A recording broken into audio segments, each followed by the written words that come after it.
స్థానిక సంస్థల ఎన్నికలకు పార్టీ శ్రేణులను సన్నద్ధం చేసే కసరత్తును బీఆర్ఎస్ పార్టీ వేగవంతం చేసింది. నియోజకవర్గాల వారీగా ముఖ్య కార్యకర్తల సమావేశాలు కొనసాగుతున్నాయి. మరోవైపు అభ్యర్థిత్వాల విషయంలోనూ నాయకులకు పార్టీ నాయకత్వం దిశానిర్దేశం చేస్తోంది. అందరికీ సమన్వయం చేసుకుని అభ్యర్థులపై అవగాహనకు రావాలని నేతలకు సూచించింది.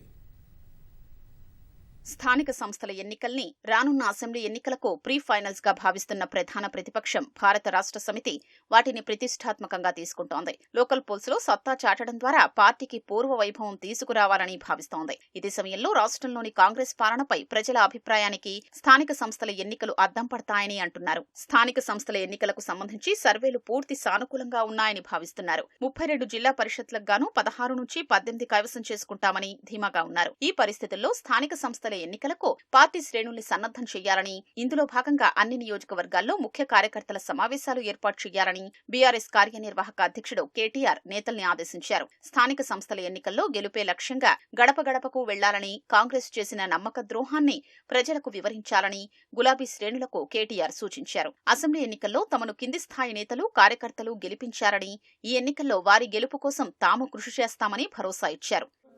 కేసీఆర్ ఇంట్లో ఒక్కలకే ఇస్తుండు పెన్షను, నేను ఇద్దరికిస్తా. ఇంట్లో ముసలవ్వ ముసలయ్య ఇద్దరికిస్తా, 4000 ఇస్తా సోనియమ్మ చెప్పింది అన్నాడు.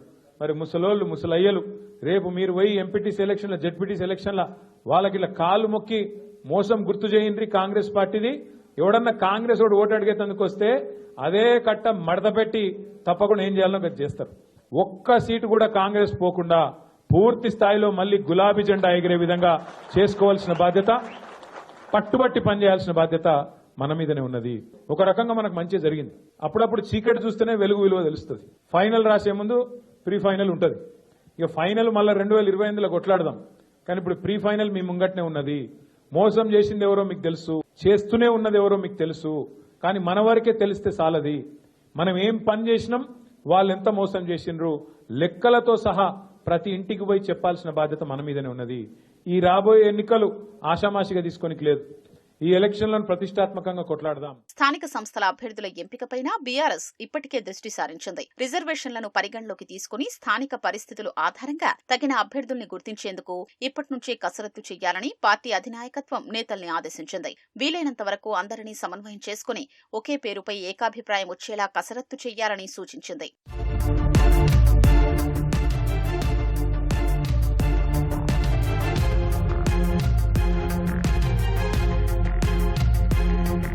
స్థానిక సంస్థల ఎన్నికల సన్నద్దతలో భాగంగా గ్రామాల్లో నెలకొన్న పరిస్థితుల్ని ప్రజలకు వివరించాలని నేతలకు సూచించారు. కేసీఆర్ హయాంలో పల్లె ప్రగతి ద్వారా అమలు చేసిన వివిధ కార్యక్రమాల్ని గుర్తు చేస్తూ ప్రస్తుత కాంగ్రెస్ సర్కార్ హయాంలో గ్రామాల్లో నెలకొన్న పరిస్థితుల్ని వివరించాలని స్పష్టం చేశారు.